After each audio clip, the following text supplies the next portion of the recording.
শুভেচ্ছা। শুরু হলো সব খবর যমুনা টেলিভিশনের নিয়মিত এই আয়োজনে আপনাদের স্বাগত জানাচ্ছি আমি মৌসুমী আহমেদ লোপা। আগের সরকারের ভুল নীতির কারণে বিদ্যুৎ খাতে কিছুটা অস্থিরতা বলে জানিয়েছে সরকার। দাবি, বেসরকারি খাতে চুক্তিতে উপেক্ষিত হয়েছে দেশের স্বার্থ। সেগুলো পর্যালোচনা করে যতটা সম্ভব ট্যারিফ কমানোর চেষ্টা করা হচ্ছে। তবে হুট করে কোনো চুক্তি বাতিল করলে এর প্রভাব গ্রাহকদের উপর পড়বে বলে শঙ্কা নীতি নির্ধারকদের। শহর গ্রামে লোডশেডিং একই মাত্রায় করতে চাইলেও নানা কারণে ঢাকায় তা করা যায় না বলেও স্বীকার করেন তারা। জুন থেকে গ্রাহকদের গুনতে হচ্ছে বাড়তি বিদ্যুৎ বিল। নতুন দাম কার্যকর হওয়ায় খানিকটা বিপদে পড়েছেন প্রিপেইড মিটার ব্যবহারকারীরাও। অনেকের অভিযোগ, হঠাৎ করে কেটে নেওয়া হচ্ছে বাড়তি টাকা। আবার মিটার চার্জ নেয়ার কথা না থাকলেও গুনতে হচ্ছে তা। গণমাধ্যমে বিজ্ঞপ্তি দিয়ে হটলাইন খুলে পরিস্থিতি সামাল দিতে চেষ্টা করছে সরকার। এরপরও ভোগান্তি কমেনি। গত 20 দিনে আমি বিল দিয়েছি 12 থেকে 13,000 টাকা। এটা খুব বেশি মনে হচ্ছে। তার মানে যদি মাস শেষে এটা দাঁড়াবে 17,000 টাকা, যেটা আমার কাছে খুব বেশি মনে হচ্ছে। এর আগে এরকম বিল কখনোই হয়নি। সেম কনজিউম সবকিছুই ঠিক আছে, কিন্তু হঠাৎ করেই বিদ্যুৎ বিল অনেক বেড়ে গেছে। সো এটি আমাদের জন্য অনেক কষ্টদায়ক। সোমবার সংবাদ সম্মেলন করে বিদ্যুৎ বিভাগের দাবি, দাম বাড়ায় খরচ বেড়েছে। তবে এ সংক্রান্ত বেশিরভাগ সমস্যাই সমাধান করা হয়েছে।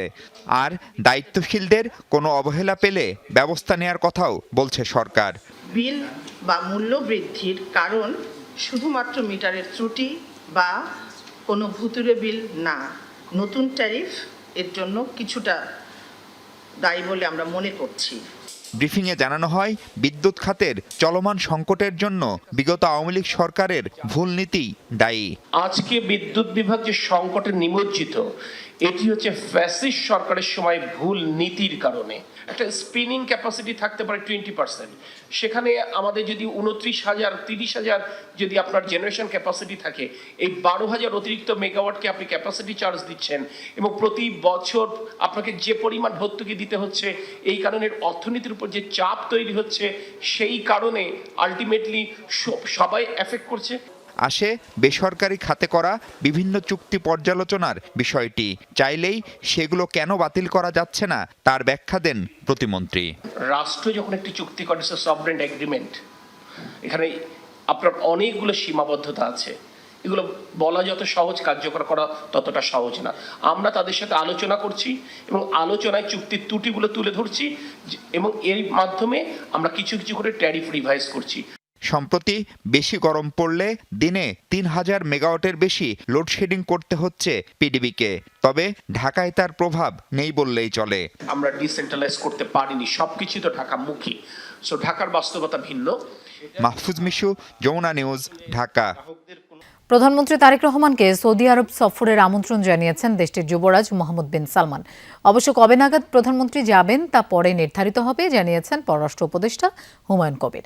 সকালে প্রধানমন্ত্রী তারেক রহমানের সঙ্গে সৌদি রাষ্ট্রদূতের সাক্ষাতের পর পররাষ্ট্র মন্ত্রণালয়ে সাংবাদিকদের একথা জানান উপদেষ্টা। সকালে সচিবালয়ে প্রধানমন্ত্রীর সঙ্গে সাক্ষাৎ করেন সৌদি আরবের রাষ্ট্রদূত ডক্টর আবদুল্লাহ জাফর এইচ বিন আবিয়া। এ সময় দেশটির ক্রাউন প্রিন্সের আমন্ত্রণপত্র প্রধানমন্ত্রী তারেক রহমানের হাতে তুলে দেন তিনি। সাক্ষাৎকালে উপস্থিত ছিলেন পররাষ্ট্রমন্ত্রী ডক্টর খলিলুর রহমান, প্রধানমন্ত্রীর পররাষ্ট্র বিষয়ক উপদেষ্টা হুমায়ুন কবির এবং ঢাকায় নিযুক্ত সৌদি আরবের উপরাষ্ট্রদূত Ibrahim Abdullah.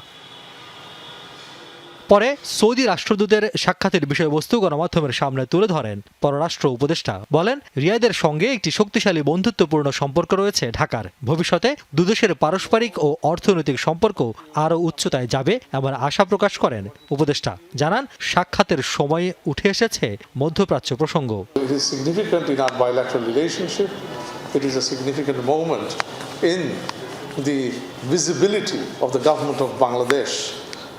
To the world under the leadership of Tariq Rahman. Now, Middle East is a very strong partner. So Saudi Arabia, we consider it not just a bilateral partner, but a very brotherly partner. And, with Saudi Arabia, we will work very closely in our tenure in government. প্রধানমন্ত্রীকে Saudi আরব সফরে আমন্ত্রণ জানিয়েছেন যুবরাজ মোহাম্মদ বিন সালমান, এমনটাও জানান পররাষ্ট্র উপদেষ্টা।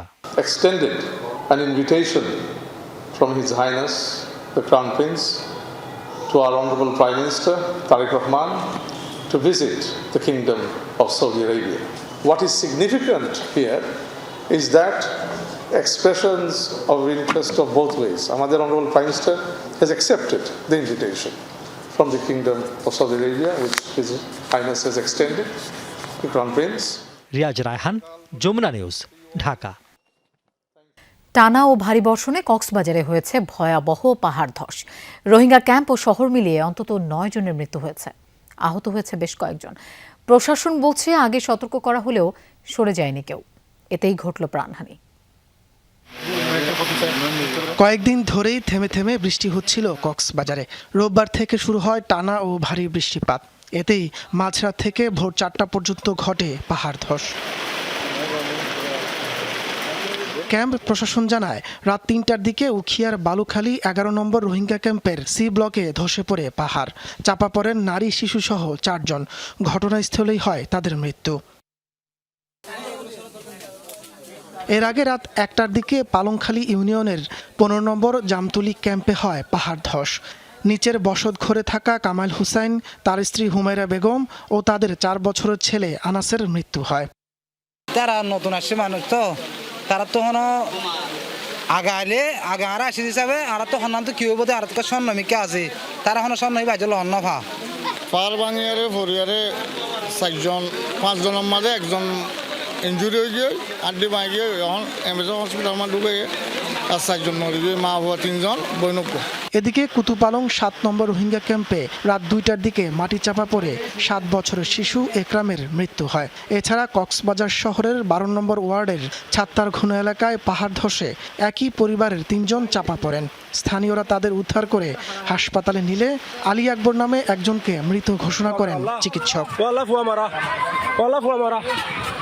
Camp কর্তৃপক্ষ বলছে, আগেই ছিল পাহাড় ধসের শঙ্কা। মাইকিং সহ বিভিন্নভাবে সতর্ক করা হয়েছিল স্থানীয়দের, তারা সরে না যাওয়ায় এই প্রাণহানি। তাদেরকে সতর্ক করে দেওয়া হয়েছিল, কিন্তু রাতের মধ্যেই তারা ওই জায়গা থেকে যেহেতু সরায় নাই, ওই কারণেই ঘটনাটা ঘটেছে। এই সময়টা একটু সজাগ হওয়ার কথা। আমরা সবসময় মাঝিকে সতর্ক করি, আমরা নাম্বার গণসংযোগ করি যে যদি ভারী বর্ষণ হয়, টানা বর্ষণ হয়, লার্নিং সেন্টারে চলে যাওয়ার জন্য। পাহাড় ধসের স্থল পরিদর্শন করেছেন শরণার্থী ত্রাণ ও প্রত্যাবাসন কমিশনার মোহাম্মদ মিজানুর রহমান। তিনি বলেন, স্থানীয় কিছু লোভী ব্যক্তি পাহাড় কেটে ঘর বানিয়ে বিক্রি করছে। এতে যেমন পাহাড় ধসের ঘটনা বেড়েছে, তেমনি বেড়েছে হতাহতের সংখ্যাও। বলেন, রোহিঙ্গাদের ফেরত পাঠানোই হবে স্থায়ী সমাধান। কিছু লোভী ব্যক্তি যারা পাহাড় কেটে তাদেরকে ঘর করে দিয়ে বিক্রি করছে, আমি আমাদের স্থানীয় জনপ্রতিনিধি যারা রয়েছেন, রাজনৈতিক নেতৃবৃন্দ যারা রয়েছেন, তাদের সহযোগিতা চাই। এই ধরনের লোভী ব্যক্তিদের হাত থেকে আমাদের পাহাড়কেও রক্ষা করা দরকার, এবং যে মানুষগুলো অসহায় হয়ে এখানে আসছেন তাদেরও জীবন রক্ষা করা দরকার। এদিকে কক্সবাজারে গেল 24 ঘন্টায় 250 মিলিমিটারের বেশি বৃষ্টি রেকর্ড করেছে আবহাওয়া অধিদপ্তর। ভারী বৃষ্টিতে উখিয়া সহ জেলার অনেক জায়গায় দেখা দিয়েছে জলাবদ্ধতা। কোথাও কোথাও বসতঘরে ঢুকে পড়েছে পানি। তাপস সরকার, যমুনা নিউজ। গাজীপুরের কালীগঞ্জে পদযাত্রার মধ্য দিয়ে দেশব্যাপী জুলাই পদযাত্রা কর্মসূচি শুরু করল জাতীয় নাগরিক পার্টি এনসিপি। বিকেলে কালীগঞ্জের শ্রমিক কলেজ মাঠ থেকে শুরু হয় কর্মসূচি। অংশ নেন এনসিপির আহ্বায়ক নাহিদ ইসলাম, সদস্য সচিব আক্তার হোসেন, উত্তরাঞ্চলের মুখ্য সংগঠক সার্জিস আলম সহ কেন্দ্রীয় নেতারা। পদযাত্রাটি বিভিন্ন সড়ক প্রদক্ষিণ করে পরে বাসস্ট্যান্ড এলাকায় আয়োজিত সমাবেশে বক্তব্য দেন কেন্দ্রীয় নেতারা। তারা বলেন, জুলাই অভ্যুত্থানের চেতনাকে ধারণ করে দেশকে এগিয়ে নিতে হবে। গাজীপুরের কর্মসূচি শেষে সাভারে পদযাত্রায় অংশ নেবেন কেন্দ্রীয় নেতারা। জুলাই অভ্যুত্থানের 2য় বর্ষপূর্তি উপলক্ষে দেশজুড়ে পদযাত্রা কর্মসূচির ঘোষণা করে এনসিপি। দেশকে উন্নত করার পরিকল্পনা নিয়েই সরকার পরিচালনা করছেন প্রধানমন্ত্রী তারেক রহমান। পল্লী উন্নয়ন বর্তমান সরকারের অন্যতম এজেন্ডা। জাতীয় পল্লী উন্নয়ন দিবসের অনুষ্ঠানে এসব কথা বলেন স্থানীয় সরকার ও পল্লী উন্নয়ন মন্ত্রী মির্জা ফখরুল ইসলাম আলমগীর।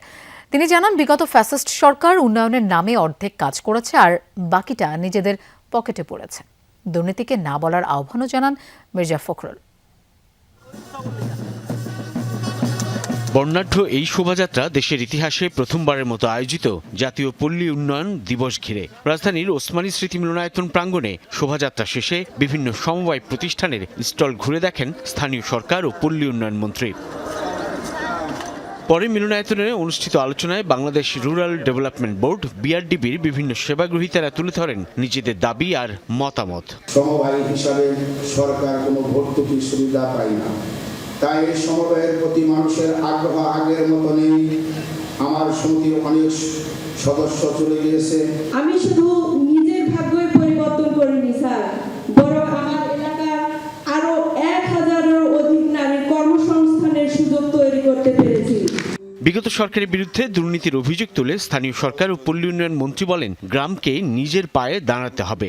কোনো জাতি কিন্তু আপনার অপরের সাহায্যে উঠতে পারে না, কোনো মানুষও কিন্তু অপরের সাহায্য নিয়ে উপরে উঠতে পারবে না।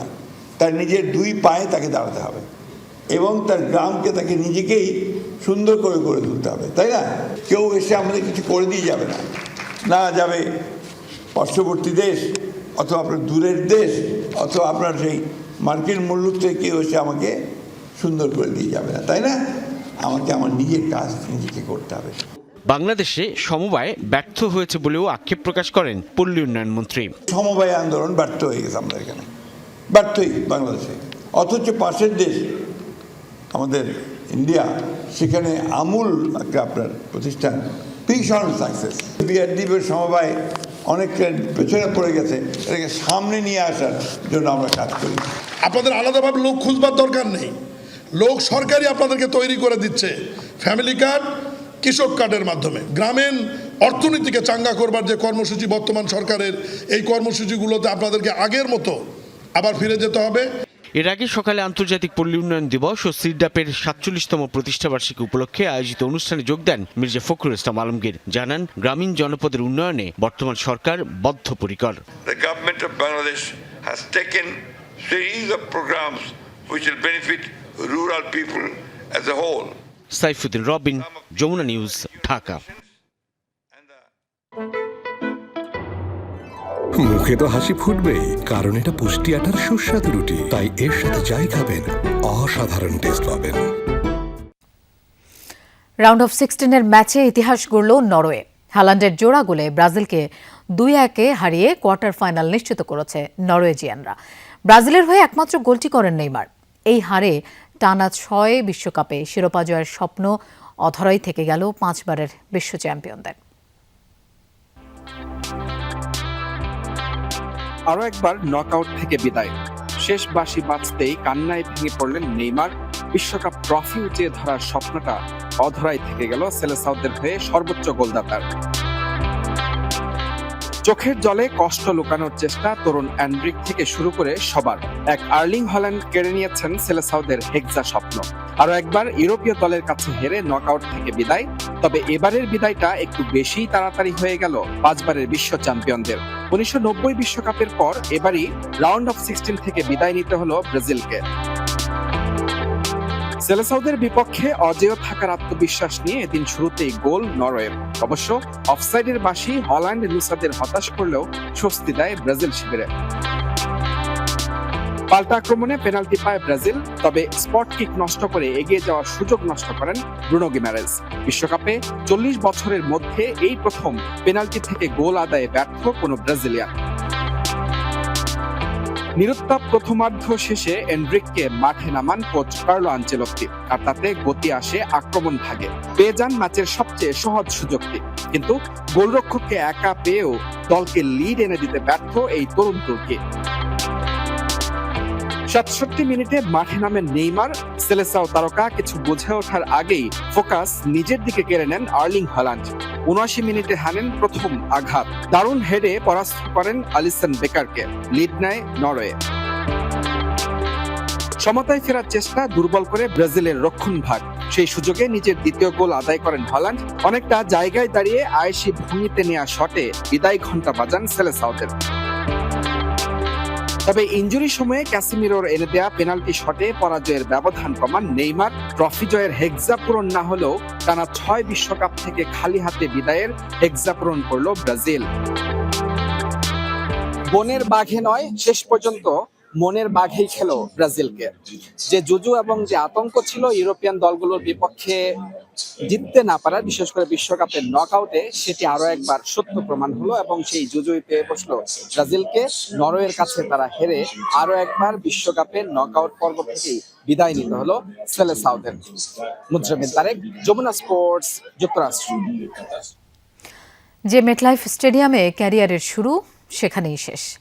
কাঁদলেন নেইমার, কাঁদলো হাজার মাইল দূরে বাংলাদেশের ভক্ত সমর্থকরা। তাদের বক্তব্য, এক্সামিশনটা এবারও থেকে গেল অধরাই, বাড়ল আরও 4 বছরের অপেক্ষা। প্রিয় দলের পারফরমেন্সে হতাশা, ক্ষোভ প্রকাশ করেন অনেকেই। বিপরীত শিবিরে ছিল উল্লাসের ঘনঘটাও।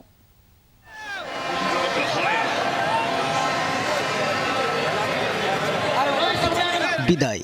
বিশ্বকাপের শেষ 16তেই আটকে গেল ব্রাজিলের স্বপ্নযাত্রা। অপেক্ষা বাড়ল এক্সামিশনের। নেইমারের মতোই কান্নায় ভেঙে পড়লেন হাজারো ভক্ত। যে দলটার সাথে মিশে থাকে আবেগ, যোগবনিতর ছন্দে তোলা আলোড়ন, তার বিদায়ে ঢাকা বিশ্ববিদ্যালয় ক্যাম্পাসে ম্যাচ দেখতে আসা ভক্তরা যেন থমকে গেলেন।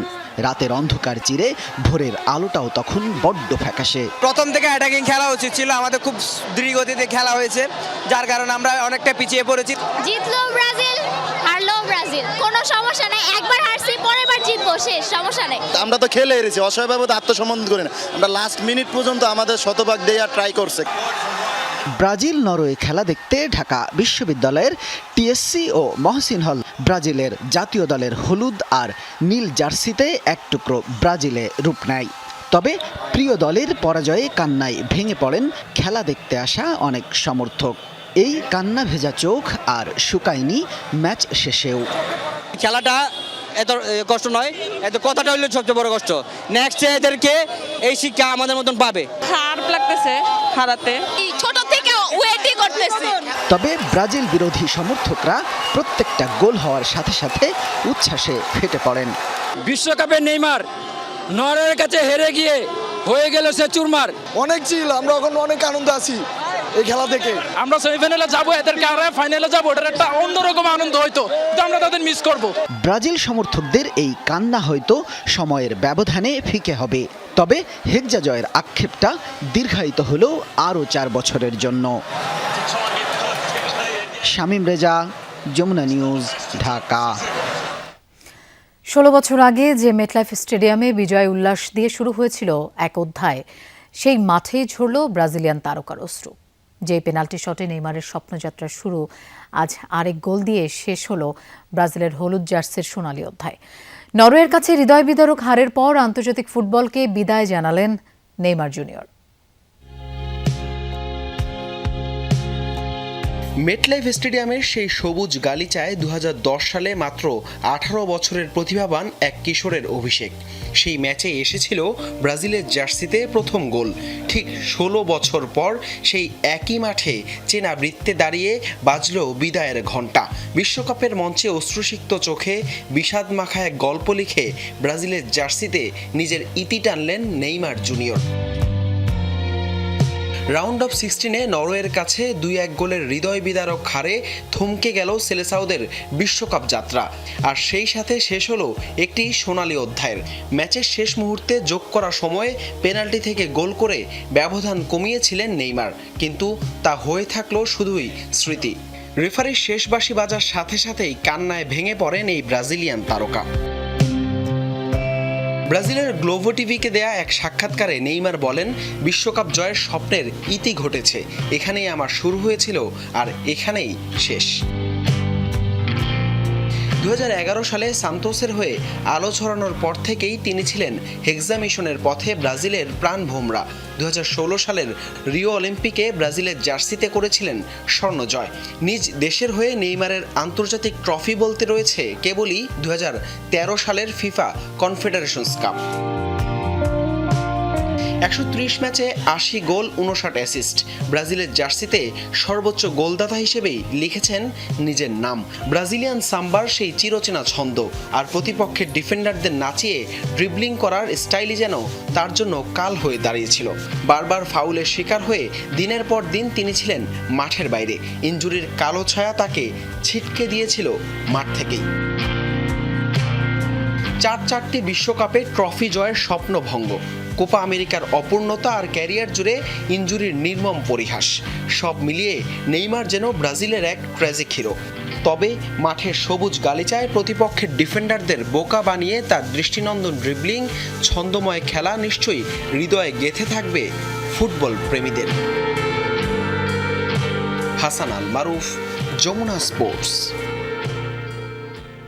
নর্মাল ডেলিভারি বা স্বাভাবিক উপায়ে সন্তান প্রসবে উদ্বুদ্ধ করতে শনিবারের মধ্যে সব ক্লিনিকে আলাদা লেবার রুম নিশ্চিত করতে হবে, অন্যথায় কঠিন ব্যবস্থা নেওয়া হবে এমন হুঁশিয়ারি দিয়েছেন স্বাস্থ্যমন্ত্রী সর্দার মোহাম্মদ শাখাওয়াত হোসেন। এমনকি হাসপাতালের লাইসেন্সও বাতিল করা হতে পারে বলেও জানান তিনি। মাতৃত্বের সবচেয়ে গুরুত্বপূর্ণ মুহূর্ত সন্তান জন্মদান, কিন্তু পর্যাপ্ত প্রসব সেবা ও প্রয়োজনীয় অবকাঠামোর অভাবে এখনও ঝুঁকিতে থাকেন অনেক মা ও নবজাতক। দেশে বর্তমানে প্রতি ১০০টি প্রসবের মধ্যে প্রায় ৫২টি সিজারিয়ান। শহর ও বেসরকারি হাসপাতালে এর হার আরও বেশি। এবার স্বাস্থ্য মন্ত্রণালয়ের লক্ষ্য প্রয়োজন ছাড়া সিজার কমিয়ে নর্মাল ডেলিভারিকে উৎসাহিত করা। ম্যাক্সিমাম সিজার করে ফেলে। সিজারিয়ানের কি প্রবলেমটা এবার আমি নিজের চেয়ে হারে হারে টের পাচ্ছি বিভিন্ন ডাক্তারদের সাথে আলাপ করে। শনিবারের মধ্যে সব ক্লিনিকে আলাদা লেবার রুম চালুর নির্দেশ দিয়েছেন স্বাস্থ্যমন্ত্রী। নির্দেশনা না মানলে ক্লিনিকের বিরুদ্ধে আইনগত ব্যবস্থা, এমনকি লাইসেন্স বাতিলেরও হুঁশিয়ারি দেন তিনি। আগামী শনিবারের মধ্যে বাংলাদেশের সকল ক্লিনিকগুলিতে লেবার রুম প্রতিষ্ঠিত করতে হবে। যারা না করবে তাদের লাইসেন্স বাতিল করে দেব এবং সেই ক্লিনিক বন্ধ করে দেব। মন্ত্রী বলেন, এক সময় গ্রামে দক্ষ দায়ের মাধ্যমে স্বাভাবিক প্রসব ছিল প্রচলিত। এখন অপ্রয়োজনীয় সিজারের প্রবণতা বাড়ছে, যা মা ও নবজাতকের স্বাস্থ্যের জন্য উদ্বেগের কারণ। During the time of pregnancy 4টা স্টেজে মেয়েদের পরীক্ষা করতে হয়। 2টা স্টেজ পর্যন্ত কথা শুনে 2টা স্টেজের পরে দালাল লাগে পিছনে। আমাদের মায়েরা ভীতির কারণে, জীবন রক্ষার কারণে দালালদের কথা শুনে এমনভাবে ভয় দেখানো হয় এখানে কোনো অল্টারনেটিভ থাকে না, চিন্তা করার কোনো রকম বিকল্প থাকে না। এর হাত থেকে এই জাতিকে আমাদের রক্ষা করতে হবে। প্রসব নিয়ে অযৌক্তিক ভয় দেখিয়ে অপ্রয়োজনীয় সিজার করানোর অভিযোগও তুলে ধরেন স্বাস্থ্যমন্ত্রী। এ ধরনের অনিয়ম বন্ধে কঠোর নজরদারির কথাও জানান তিনি। বিভিন্ন ভয়ভীতি দেখা ডাক্তারদের যে আপনার এই প্রবলেম, ওই প্রবলেম, ফ্যাটার লাইনে প্রবলেম, ন্যারো প্যাসেজ, অপারেশন না করে বাড়া যাবে। আর স্বামীকে কি বলে, বাচ্চা চান না বউ চান। লামিয়া তিথি, যমুনা নিউজ, ঢাকা। শিশুদের জ্ঞানভিত্তিক ও সামাজিক ভিত্তির উপর প্রস্তুত করতে সারা দেশে ডে কেয়ার বা দিবা যত্ন কেন্দ্র ছড়িয়ে দেওয়ার আহ্বান জানিয়েছেন জিয়াউর রহমান ফাউন্ডেশনের vice president doctor Zubaida Rahman. তিনি বলেন, দিবা যত্ন কেন্দ্র কেবল নিরাপদ থাকার স্থান নয়, বরং শিশুদের ভবিষ্যতের জন্য সহায়ক। আর সমাজ কল্যাণ মন্ত্রী ডাক্তার জাহিদ হোসেন জানান, সরকার কর্মজীবী পরিবারের কথা চিন্তা করে 6 মাস থেকে 6 বছর বয়সী শিশুদের জন্য দিবা যত্ন কেন্দ্র তৈরির পরিকল্পনা করছে। যাদের চোখের কোণে স্বপ্ন ছিল না, ছিল শুধু অনিশ্চয়তা আর সমাজের কাছে বোঝা হওয়া শঙ্কা, আজ তারাই নতুন করে বাঁচতে শিখেছে, স্বপ্ন বুনছে সম্ভাবনার। রাজধানীর তেজগাঁয়ের এই সরকারি শিশু পরিবার কেবলই অনাথ আশ্রম নয়, বরং এটি অবহেলিত শিশুদের জন্য স্নেহের নীড়। প্রতিষ্ঠানটির প্রশংসা করে ডাক্তার জুবাইদা রহমান বলেন, আগামীর বাংলাদেশ গড়তে শিশুদের প্রস্তুত হতে হবে এবং তোমরা আগামী দেশ গড়ার মহান সৈনিক। ইনশাআল্লাহ তোমরা প্রত্যেকে নিজ নিজ ক্ষেত্রে অনেক লেখাপড়া করে দেশের মুখ উজ্জ্বল করবে, পৃথিবীর বুকে বাংলাদেশকে উজ্জ্বল করবে। পরে ডাক্তার জুবাইদা রহমান পানি ভবনে শিশুদের দিবাযত্ন কেন্দ্র পরিদর্শনে যান। কর্মজীবী পরিবারের জন্য সরকারি বেসরকারি প্রতিষ্ঠানে দিবাযত্ন কেন্দ্র জরুরি বলে মন্তব্য করেন তিনি। 123টি চাইল্ড ডেভেলপমেন্ট সেন্টার, 7360টি শিশু পরিচর্যা পাবে, যা মোট শিশু জনসংখ্যার 0.034%। নিষ্ঠা ও প্রত্যয় থাকা সত্ত্বেও মা যেমন নিশ্চিন্তে কাজে মনোযোগ দিতে পারবেন না, তেমনিভাবে শিশুটিও আর্লি চাইল্ডহুডের জন্য প্রয়োজনীয় অনেক অ্যাক্টিভিটি থেকে বঞ্চিত। শিশুর প্রারম্ভিক যত্ন ও বিকাশের সেবা যত্ন কেন্দ্র সারা বাংলাদেশে ছড়িয়ে পড়ুক। দেশের ১২৩টি দিবাযত্ন কেন্দ্রে রয়েছে প্রায় ৭,০০০ শিশু, যা মোট জনসংখ্যার মাত্র 0.034%। এর আওতা বাড়ানোর উদ্যোগ নেওয়া হচ্ছে বলে জানান সমাজ কল্যাণমন্ত্রী। এই ডে কেয়ার নিয়ে আমাদের উদ্যোগ এখন যে আমরা এটাকে আরো ব্যাপক আকারে ছড়িয়ে দিতে চাই, কিন্তু ইচ্ছা করলেই কিন্তু আগামীকাল সকালেই 100টা ডে কেয়ার সেন্টার খোলা যাবে না। এটার জন্য প্রয়োজন প্রশিক্ষিত জনবল, এটার জন্য প্রয়োজন, এইটির জন্য সত্যিকার অর্থে একটু সময় লাগবে। তবে আমরা খুবই কমিটেড, ইনশাআল্লাহ বর্তমান প্রধানমন্ত্রীর নেতৃত্বে আমরা স্বল্পতম সময়ে আমরা চেষ্টা করব। কর্মজীবী পরিবারের জন্য সরকার বাজেট বরাদ্দ করার চেষ্টা করছে বলে অনুষ্ঠানে জানান পানি সম্পদ মন্ত্রী শহীদউদ্দিন চৌধুরী আনি। বাজেট বরাদ্দ বৃদ্ধি পাবে এবং প্রত্যেকটা জেলায়, প্রত্যেকটা উপজেলায় আমরা যেন প্রান্তিক লেভেলে সবাইকে সচেতন করে রাখতে পারি। আরিফিন শাকিল, যমুনা নিউজ, ঢাকা। শিক্ষার্থীরা ডিসেম্বরে যখন ফাইনাল পরীক্ষা দেবে তখনই তাদের কাছে বই পৌঁছে দেওয়া হবে, এমনটাই জানিয়েছেন শিক্ষামন্ত্রী এহসানুল হক মিলন। তিনি বলেন, প্রধানমন্ত্রীর নির্দেশ 30 নভেম্বরের মধ্যে পাঠ্যপুস্তক প্রস্তুত থাকতে হবে। সকালে সচিবালয়ে প্রধানমন্ত্রীর সঙ্গে পাঠ্যপুস্তক প্রকাশ কার্যক্রমের অগ্রগতি পর্যালোচনা সংক্রান্ত সভা শেষে এমনটাই জানান শিক্ষামন্ত্রী। তিনি বলেন, নতুন বছরের শুরুতেই যেন শিক্ষার্থীদের হাতে বই তুলে দেওয়া যায় সে বিষয়ে সভা হয়েছে। ছাপাখানার চ্যালেঞ্জ বিষয়ক ইস্যুতে আগে থেকেই প্রস্তুত সরকার। টেন্ডার প্রক্রিয়া চলমান, আগস্টের শুরুতেই অর্ডার দিয়ে দেয়া হবে যেন বই ছাপানোর কাজ দ্রুত শুরু করা যায়। তিনি আরও বলেন, কারিকুলামে কিছুটা পরিমার্জন আসছে, আলাদা আলাদা শ্রেণীতে 4টি বই নতুন আসছে। ভাষা শিক্ষা বিষয়টিতে শিক্ষক নিয়োগ চ্যালেঞ্জিং, এখনও কাজ শুরু হয়নি, আগামী বছর থেকে এই নিয়োগের কাজ শুরু হবে।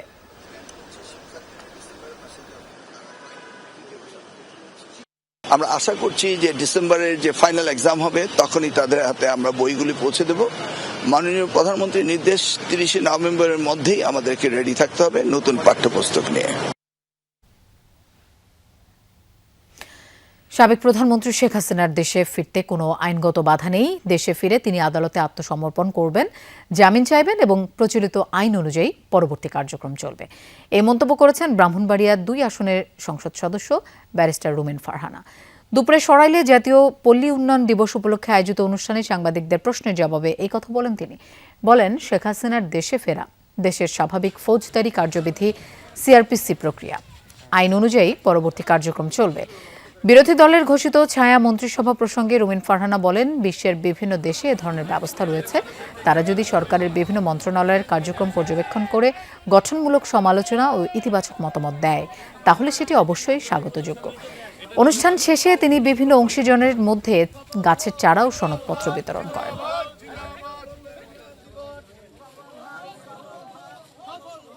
আইনগত কোনো বাধা নাই, উনি ফিরবেন, ফিরে সারেন্ডার করবেন, বেইল চাবেন, সেটা আমাদের নর্মাল সিআরপিসির যে প্রসিডিওর সেটাই উনি ফলো করবেন। মেক্সিকোর দুর্গ ভেদ করে বিশ্বকাপের কোয়ার্টার ফাইনালের টিকিট নিশ্চিত করেছে ইংল্যান্ড। 3-2 গোলের জয়ের দিনে আক্রমণ পাল্টা আক্রমণ, 2 পেনাল্টি ও 1 লাল কার্ডে উত্তাপ ছড়ায় এই ম্যাচে।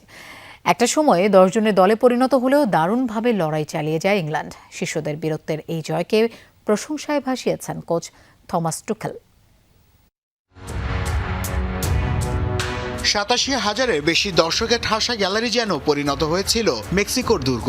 রাউন্ড অফ 16-এর লড়াইয়ে ইংল্যান্ডের বিপক্ষে মঞ্চস্থ হলো বিশ্বকাপের এক ধ্রুপদী লড়াই। আক্রমণ পাল্টা আক্রমণ, 5 গোল, 2 পেনাল্টি, 1 লাল কার্ড সহ ঘটনাবহুল ম্যাচে ছড়িয়েছে উত্তেজনার পারদ। শেষ পর্যন্ত গ্যালারির গর্জন থামিয়ে স্বাগতিকদের স্তব্ধ করে দিয়ে দারুণ জয়ে কোয়ার্টার ফাইনালে পৌঁছে গেল ইংল্যান্ড। প্রায় 40 বছর পর আজতেকা স্টেডিয়ামে খেলতে নামে 3 লায়ন্স। 1986 বিশ্বকাপে এই মাঠেই ম্যারাডোনার হ্যান্ড অফ গড খ্যাত সে গোলের ঘটনাবহুল ম্যাচে কোয়ার্টার ফাইনাল থেকে বিদায় নেয় ইংলিশরা। সেই আসরেই নিজেদের ইতিহাসে দ্বিতীয় বিশ্বকাপ জিতে নেয় আলবিসেলেস্তারা। স্বাগতিক দর্শক ও প্রতিপক্ষের পাশাপাশি ইংল্যান্ডের বড় দুশ্চিন্তার কারণ এই আজতেকা স্টেডিয়াম। সমুদ্রপৃষ্ঠ থেকে 2200 মিটার উঁচুতে খেলার সাথে চ্যালেঞ্জ ছিল স্বাভাবিক শ্বাস প্রশ্বাস চালিয়ে যাওয়া। সব মিলিয়ে মনে হচ্ছিল এই ম্যাচটি হতে যাচ্ছে ইংলিশদের সবচেয়ে বড় পরীক্ষা। হাড্ডাহাড্ডি লড়াই, আক্রমণ পাল্টা আক্রমণ আর চরম উত্তেজনার এক রোমাঞ্চকর লড়াইয়ে পরিণত হয় এই ম্যাচ। নির্ধারিত সময় পর্যন্ত মাঠে টান টান উত্তেজনা ছড়িয়ে দুই দলই জয়ের জন্য লড়েছে মরিয়া হয়ে। ফুটবল প্রেমীরা উপভোগ করেছে 5-5টি গোল, 2টি পেনাল্টি। ম্যাচের এক পর্যায়ে একজন খেলোয়াড় হারিয়ে 10 জনের দলে পরিণত হলেও দমে যায়নি ইংলিশরা। ম্যাচের 54 মিনিটে জেরেল কোয়ান্সা লাল কার্ড দেখলে প্রায় 48 মিনিট একজন কম নিয়ে খেলতে হয় ইংল্যান্ডকে। শেষ পর্যন্ত 3-2 গোলের জয়ে শিষ্যদের লড়াকু মানসিকতার প্রশংসায় পঞ্চমুখ coach Thomas Tuchel. I'm just proud of the mentality and the attitude. এই উচ্চতায় শক্তিশালী স্বাগতিক মেক্সিকানদের বিপক্ষে 40-50 মিনিট 10 জন নিয়ে খেলে জেতা এটা সত্যি আনন্দের এক মুহূর্ত। শেষ পর্যন্ত এটি ছিল সত্যিকারের বীরত্বপূর্ণ পারফরমেন্স এবং বীরত্বপূর্ণ জয়। রুদ্ধশ্বাস লড়াই চালিয়ে মেক্সিকোর উৎসব থামিয়ে দিয়ে কোয়ার্টার ফাইনালে টিকিট নিশ্চিত করে মাঠ ছাড়ে ইংল্যান্ড। শেষ 4-এ ওঠার লড়াইয়ে ইংলিশদের প্রতিপক্ষ নরওয়ে। নাসিফ শুভ, যমুনা স্পোর্টস। বিশ্বকাপে শেষ 16-র সবচেয়ে প্রতীক্ষিত লড়াইয়ে মুখোমুখি আইবেরিয়ান 2 পরাশক্তি পর্তুগাল ও স্পেন। বাংলাদেশ সময় দিবাগত রাত 1টায় টেক্সাসের ডালাস স্টেডিয়ামে মাঠে নামবে দুই দল। এবারের বিশ্বকাপে দুর্দান্ত ছন্দে রয়েছে স্পেন। শেষ রাউন্ড 32 এর ম্যাচে অস্ট্রিয়াকে 3-0 গোলে হারিয়ে আত্মবিশ্বাসের তুঙ্গে আছে লা রোজা। স্পেনের আক্রমণ ভাগ সামলাবেন লামিন ইয়ামাল, দানি ওলমো ও মিকেল ওয়ারজাবাল। ড্র দিয়ে বিশ্বকাপ মিশন শুরু করার পর সময়ের সাথে নিজেদের গুছিয়ে নিয়েছে স্পেন। অন্যদিকে কঠিন লড়াই শেষে ক্রোয়েশিয়াকে 2-1 গোলে হারিয়ে শেষ 16 নিশ্চিত করেছে পর্তুগাল। আর মাঠে তাদের ভরসা থাকবে ক্রিস্টিয়ানো রোনালদো, ব্রুনো ফার্নান্দেজ ও রাফায়েল লিয়াও এর উপর। বল দখল ও পাসিং ফুটবলে স্পেন এগিয়ে থাকলেও দ্রুত কাউন্টার অ্যাটাকে পর্তুগালও হতে পারে সমান ভয়ঙ্কর।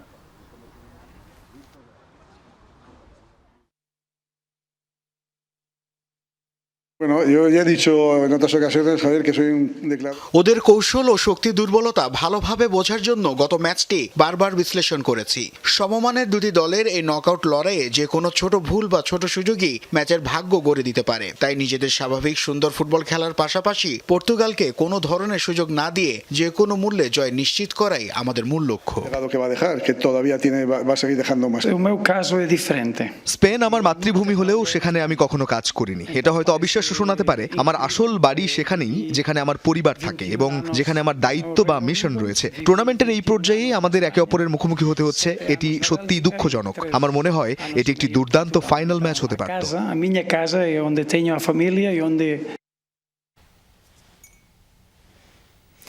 ফিফা বিশ্বকাপে রাউন্ড অফ 16-এ বেলজিয়ামের মুখোমুখি হতে যাচ্ছে স্বাগতিক দেশ যুক্তরাষ্ট্র। বাংলাদেশ সময় ভোর 6টায় সিয়াটলের লুমেন ফিল্ডে অনুষ্ঠিত হবে ডু অর ডাই ম্যাচটি। সবশেষ রাউন্ড অফ 32 এর ম্যাচে বসনিয়াকে 2-0 গোলে হারিয়ে আত্মবিশ্বাসী যুক্তরাষ্ট্র। মাঠে ফোলারিন বালোগুন ও ক্রিস্টিয়ানো পুলিসিচের উপর ভরসা থাকবে স্বাগতিকদের। অন্যদিকে সেনেগালের বিপক্ষে 2 গোলে পিছিয়ে থেকেও 3-2 ব্যবধানে দারুণ প্রত্যাবর্তনের জয় নিয়ে শেষ 16তে এসেছে Belgium. Kevin De Bruyne, Jeremy Doku, Romelu লুকাকুর নেতৃত্বে মাঠে নামবে বেলজিয়াম। বিপিসি ও তিতাসের দুর্নীতি জ্বালানি খাতের সংকটের পেছনে বড় কারণ বলে মনে করে consumers association of Bangladesh cab. জ্বালানি মন্ত্রী বলেন, দীর্ঘদিনের সমস্যা দ্রুত সমাধান করা কঠিন। সকালে ঢাকা রিপোর্টার্স ইউনিটিতে ক্যাব আয়োজিত নবায়নযোগ্য জ্বালানি নিয়ে গোলটেবিল আলোচনায় এসব কথা উঠে আসে। মন্ত্রী বলেন, 5 বছরে 10,000 মেগাওয়াট নবায়নযোগ্য বিদ্যুৎ স্থাপন ও চালু করতে চায় সরকার। বিশ্বজুড়ে বিদ্যুৎ উৎপাদনে মিশ্র জ্বালানির ব্যবহার বেশ সমাদৃত, কিন্তু বাংলাদেশে প্রায় সবটাই আমদানি জ্বালানি নির্ভর। ফলে যুদ্ধ কিংবা ভূ রাজনৈতিক নিষেধাজ্ঞার চাপে পড়ে প্রায় ভুগতে হয় দেশের বিদ্যুৎ ও জ্বালানি বিভাগকে। বিএনপি সরকার শুরু থেকেই নবায়নযোগ্য জ্বালানি ব্যবহারের কথা বলে আসছে, আর তাই কৌশলপত্র চূড়ান্ত করার আগে ভোক্তাদের মতামত নিয়ে বিদ্যুৎ ও জ্বালানি মন্ত্রী ইকবাল হাসান মাহমুদের সাথে গোলটেবিল আলোচনায় বসে ভোক্তাদের সংগঠন ক্যাব। মনিটরিং ব্যবস্থা বাড়ানোর পরামর্শ দেয় সংগঠনটি। বিপিসি যে সংকট মোকাবেলায় যদি সৎ এবং দুর্নীতিমুক্ত হতো, তাহলে সরকারকে এই বিপর্যয়ের মধ্যে পড়তে হতো না এবং কালো বাজার তৈরি হতো না। তিতাস যদি দুর্নীতিমুক্ত হতো তাহলে আজকের গ্যাস বিতরণ ব্যবস্থায় যে সংকট তৈরি হয়েছে সরকারকে তা মোকাবেলা করতে বেগ পেতে হতো না। বিদ্যুৎ সংকট, জ্বালানি সংকট বা জ্বালানি রূপান্তর মোকাবেলা করতে চায় তাহলে বলতে হবে এই বাহিনী দিয়ে সরকার সফলতার মুখ দেখবে না। আলোচনা হয় সাম্প্রতিক সময়ে বিদ্যুতের ভুতুড়ে বিল নিয়েও। মন্ত্রী এর দায় চাপান অধিক গরমের উপর। তবে ভোক্তাদের উপর সরকার চাপ বাড়াতে চায় না বলেও দাবি করেন তিনি। জনগণকে সাথে নিয়ে যদি মোকাবেলা করতে না পারি তাহলে যে পাহাড় পরিমাণ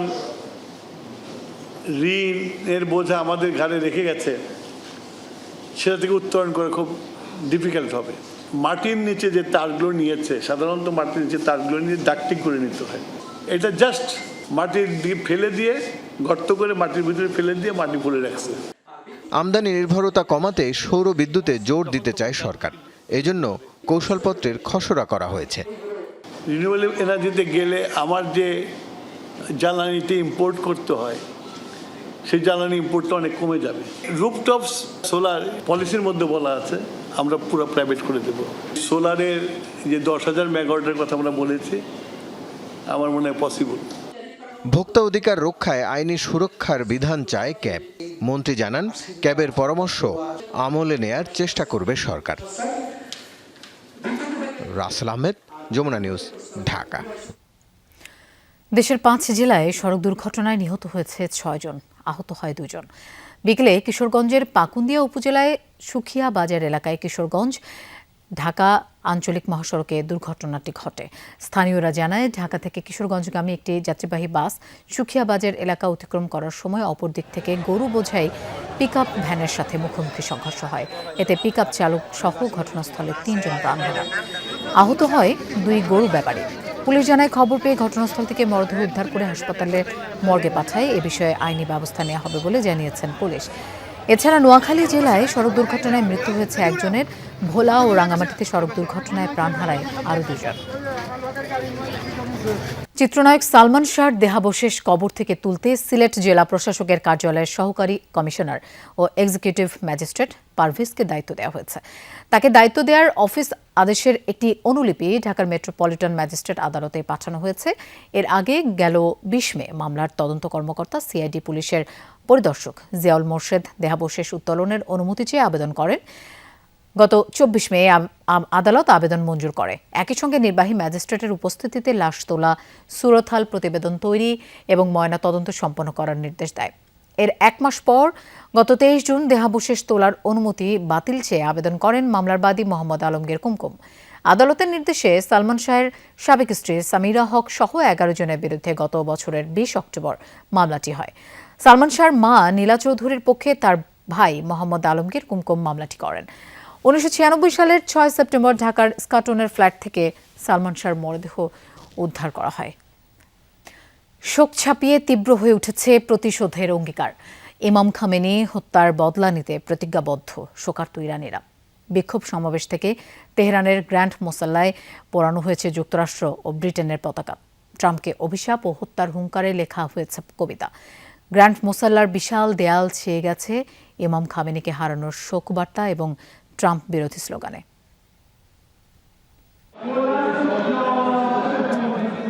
ইরানিদের ক্ষোভের আগুনে জ্বলছে যুক্তরাষ্ট্র ও ব্রিটেনের পতাকা। মার্কিন প্রেসিডেন্ট ডোনাল্ড ট্রাম্প, যুদ্ধমন্ত্রী পিট হেগসেথ এবং ইসরায়েলি প্রধানমন্ত্রী বেনিয়ামিন নেতানিয়াহুর ছবিতে লেখা দেয়ার উইল বি ব্লাড। প্রয়াত সর্বোচ্চ নেতা আয়াতুল্লাহ আলী খামেনির শেষ বিদায়ে তেহরানের গ্র্যান্ড মোসাল্লায় ঢল নেমেছে লাখো ইরানির। বিক্ষোভ ছাপিয়ে গেছে শোকের আর্তনাদকে। প্রিয় নেতার নির্মম হত্যাকাণ্ডের জবাবে যুক্তরাষ্ট্র, ইসরায়েল ও তাদের মিত্রদের এক অবিস্মরণীয় শিক্ষা দিতে বদ্ধপরিকর ইরানিরা। একদিকে প্রিয় ইমামের জন্য শোক, আরেকদিকে প্রতিশোধের স্পৃহা নিয়ে রচিত হচ্ছে গান, পাঠ করা হচ্ছে কবিতা।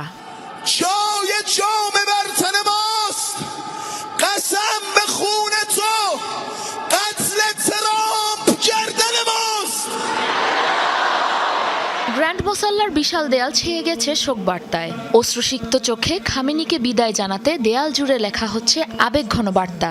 শোকের বার্তার পাশাপাশি ঠাঁই হয়েছে প্রতিশোধের অঙ্গীকারের। এমন ভবিষ্যৎ ট্রাম্পের জন্য অপেক্ষা করছে। এই ব্যাপারে নিশ্চিত থাকুন, একদিন আমি, আমার শহরের মানুষ, সকল ইরানিরা ট্রাম্পের উপরও এভাবেই চড়াও হব। প্রতিশোধ আমরা নেবই। ক্ষুব্ধ ইরানিদের হুঁশিয়ারি, ইমাম খামেনির হত্যাকারীদের বিরুদ্ধে চূড়ান্ত বদলা না নেওয়া পর্যন্ত জ্বলতেই থাকবে প্রতিশোধের আগুন। সাবরিনা নুসরাত, যমুনা নিউজ। সারা দেশে 10 লাখ চোখের ছানি অপারেশন করা হবে, যাদের পরবর্তীতে বিনামূল্যে লেন্স দেওয়া হবে বলে জানিয়েছেন স্বাস্থ্য প্রতিমন্ত্রী এম এ মোহিত।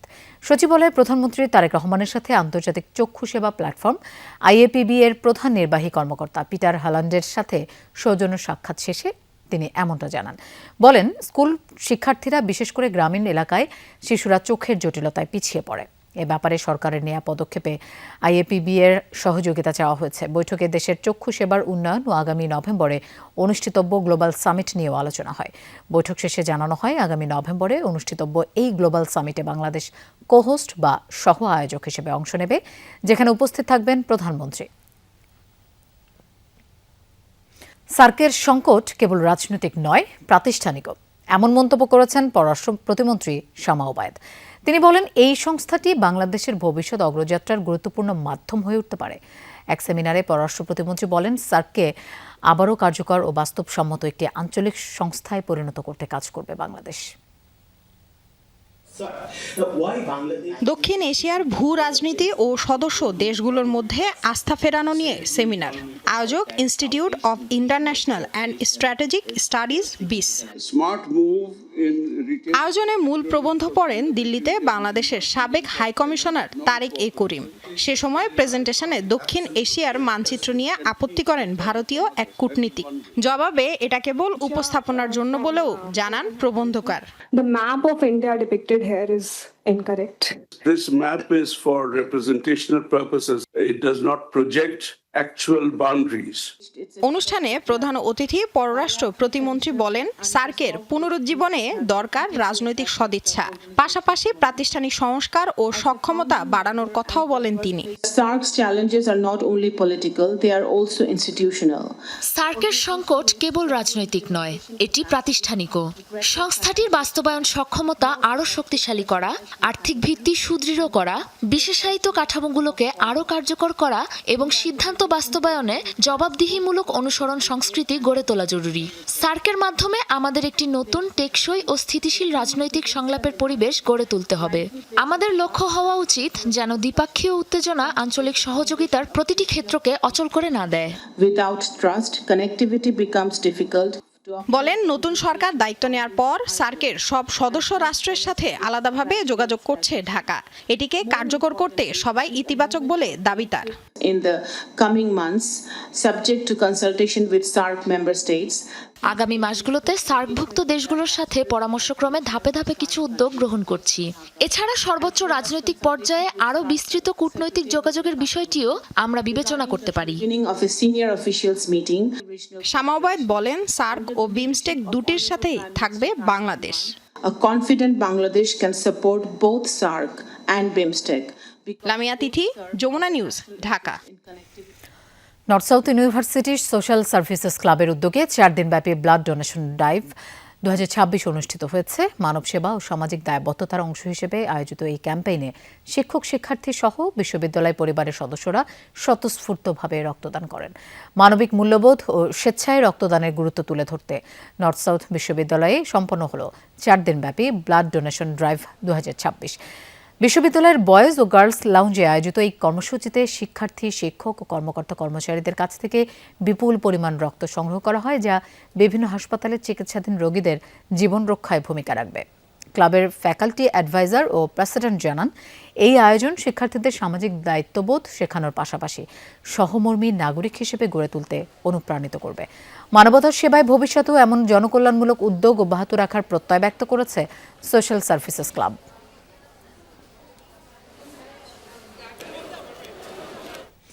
দর্শক, এই ছিল আজকের সব খবরের আয়োজন। আর এতক্ষণ সাথে থাকার জন্য ধন্যবাদ সবাইকে।